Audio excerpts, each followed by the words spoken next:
De son côté, Samuel procède au démontage des éléments nécessaires à la remise en état de son essieu arrière, en particulier les biellettes, dont l'état semble irréprochable. Voilà la pièce malade. J'ai ma pièce de rechange.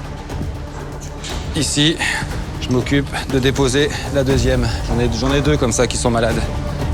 Ces petites barres articulées équipées de rotules et chargées de maintenir la roue arrière dans la bonne position ont été détruites lors de l'accident de leur épave. Voilà. En remplacement, on a celle-ci. On est d'accord que ça sera un peu mieux quand même pour la tenue de route. Surtout que je pense qu'elle va être bien sollicitée sur la tenue de route. Samuel anticipe déjà l'essai du jury. Mais pour Olivier, il y a encore un peu de chemin à parcourir avant d'y être. Bon, où t'en es? Bon, voilà, là, j'ai déposé mes deux biellettes. Il me reste mon disque et mon étrier et mon disque à remplacer.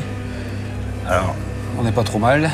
Avant de remettre ton bras, là, je me demande si j'aurais pas essayé de te redresser un peu tout ça, là. Mais en plus, on a une bonne... T'as un bon appui support, ici, là, là, mais t'as pas le bras, donc là, c'est bien. Quand on va avoir le bras, on va être emmerdé. Découpe-moi le pare-bout, déjà, qu'on regarde comment ça marche. Je découpe ou je dépose? Ou le dépose, peu importe, tu vas te faire chier, découpe-le, ça ira plus vite. D'accord, donc je vais me prendre un cutter. Référence et maître incontesté de la restauration de carrosserie automobile en France, Olivier suggère de se servir de l'espace libéré par l'absence de la roue pour déjà entamer les travaux de redressage à l'aide d'un vérin hydraulique. Bon, tu te mettrais où, toi? Dis-moi. Moi, je pense qu'on a un appui fort ici, là. Ouais. Donc là, ici, on est à peu près bien, je pense. Hein. Eh ben, essaye. Va pas Et moi, trop bas. j'essaierai de taper plus ici. Plus un peu dans l'angle. Ouais. Tu vois, là où c'est le plus plié. Le vérin, botte secrète de tout bon carrossier qui se respecte. Cet outil permet de prendre appui sur un élément rigide de la voiture afin de pousser une partie plus souple et remodeler dans sa forme l'élément de carrosserie abîmé. Et vas-y, on essaye de pousser, on voit ce qui se passe. Voilà. Un procédé simple en théorie, mais qui doit répondre à des règles bien précises. Quand tu pousses au bon endroit, normalement ça va.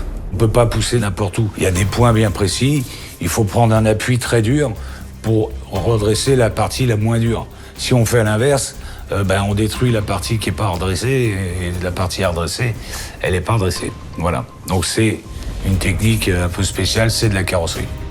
Un métier à part entière qui ne pardonne aucun faux pas, surtout lorsqu'on prend appui sur un élément rigide du châssis. Top. Relève.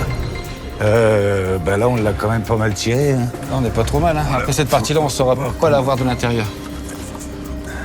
En repoussant ici, on a déjà redressé un peu cette partie ici de la caisse. On va essayer Et là, on est plus sur de l'intérieur de pousser ici. Comme ça va revenir et ça va revenir droit. La stratégie des amateurs semble porter ses fruits. Tandis que Jérémy avance sur la mécanique, Samuel et Olivier anticipent les travaux de carrosserie. Un calcul malin qui pourrait bien payer en fin de parcours. D'autant qu'en face, nos deux professionnels, eux, travaillent conjointement sur les mêmes postes. Reste à savoir quelle méthode sera la plus efficace. Seule certitude, du côté de Dylan et Jonathan, le remontage du nouveau moteur prend beaucoup plus de temps que prévu. Ça va? Tout est dans l'ordre? Ouais. Attends, la tringlerie, là, elle est pas du tout. Elle est coincée dans le berceau. Si on lève, ça va décoincer. Ah, c'est plus facile à déposer qu'à reposer, hein. Oh, pareil. La bleue, ils ont un petit problème de tringlerie de boîte qu'il faut mettre avant le moteur, ils l'ont mis après, ce qui fait qu'elle passe pas, ils sont obligés de la démonter partiellement pour la remettre en place. Une tringlerie pourtant obligatoire pour transmettre le mouvement du levier de vitesse à la boîte de vitesse. Une erreur anodine, mais qui traduit chez notre binôme une certaine fébrilité. Tu te lances dans des trucs compliqués. La tringlerie, c'est moi qui l'ai enlevée, j'aurais pu la remettre. Hein. Bah ouais, mais bon. T'emmerdes pas. Hein. Vu comment tu l'as défaite. En fait, on n'est pas en équipe, il n'y a pas besoin d'un ami quand vous avez un coéquipier comme ça. Pas besoin. C'est chier pour rien, là. Là, j'ai dû faire une merde. T'aurais dû peut-être me laisser le plus compliqué, alors. Entre nos deux professionnels, la cohésion du premier jour a visiblement laissé place à l'agacement, notamment de Dylan, qui déplore certains choix de Jonathan, qui s'est autoproclamé chef de groupe. Et malheureusement, ce qu'il va découvrir au niveau de son demi-train avant droit, pourtant méticuleusement diagnostiqué la veille, ne va rien arranger. Oh, John!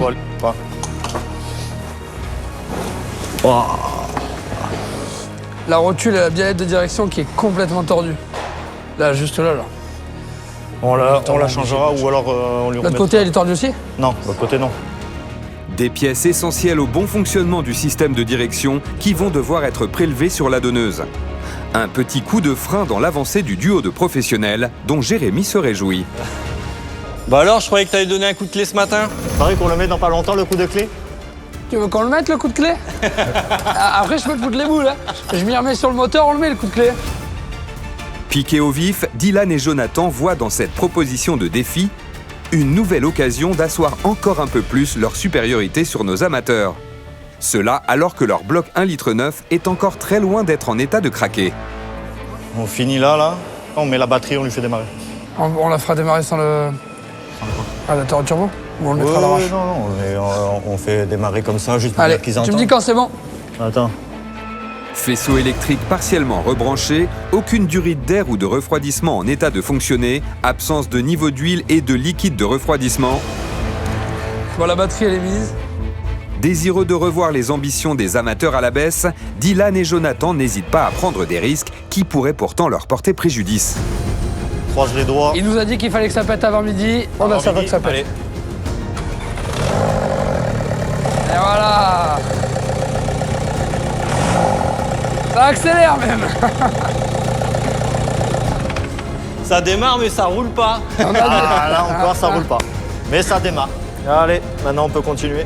Ils nous ont titillé en nous disant qu'il n'avait pas démarré. On leur a prouvé le contraire. Il n'y avait rien de monté, hein, pas de durée d'admission, il n'y avait rien de monté. C'était à nu, il a tourné comme ça, juste pour voir les visages des coéquipiers. Des coéquipiers qui prennent de plein fouet cette nouvelle démonstration de force des mécanos du Sud. Bah, ils ont mis en route une tondeuse, je pense qu'ils sont en train de passer. Non, ça c'est juste pour te mettre les boules, ça, parce que il reste encore plein de boulot dessus. Bon, Tu vois, ils ont mis le gasoil et puis hop, roule. d'accord, ok. Ça fuit Branchez les gars. la prise. Bah oui, il n'y a pas d'eau, il n'y a rien dedans. Je suis sûr qu'il n'y a rien de fixé en dessous. Bon, c'est pas grave ça. C'est juste- uniquement pour vous mettre la pression. Vous découragez pas, ils font ça exprès. Ils sont forts les bleus, mais nous on est là. On est les petits rouges et à la fin de semaine on sera les grands rouges. Mais pour prendre le dessus, défier les lois de la nature et des pronostics, Samuel et Jérémy vont devoir sérieusement accélérer la cadence, car pour le moment, le compte est loin d'y être. Ce soir, faut que ça soit dans l'autre, ça, hein. Ah ouais. Pas laisser deux. Ouais. Hein, c'est Deux bon, quoi. rigolos. Deux rigolos, là, qui se la pètent parce qu'ils ont soi-disant mis un moteur en route. Olivier tente de réconforter nos autodidactes, mais les coups de masse assénés par Jonathan sur le longeron, censé accueillir la face avant, vont faire beaucoup plus d'effet. Regarde comment ils font de la Ça, c'est de la carrosserie. mécanique, ça. Là, on reconnaît le carrossier. Là, on n'est pas bien. Là, on n'est pas bien. Ou alors, c'est le longeron qui a bougé. On l'aurait vu quand même, le longeron. Dans la précipitation, Dylan et Jonathan n'ont pas identifié durant le diagnostic de leur épave que le choc avait déformé un support du berceau. Bilan, les fixations en acier ne s'emboîtent plus avec la semelle de la traverse intacte de leur donneuse. Le remontage s'annonce laborieux. Elle est rentrée, non?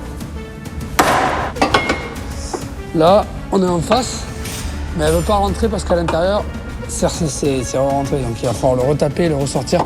Et là, on tombera à peu près en face pour remettre la face avant. Ça sera pas chirurgical, là.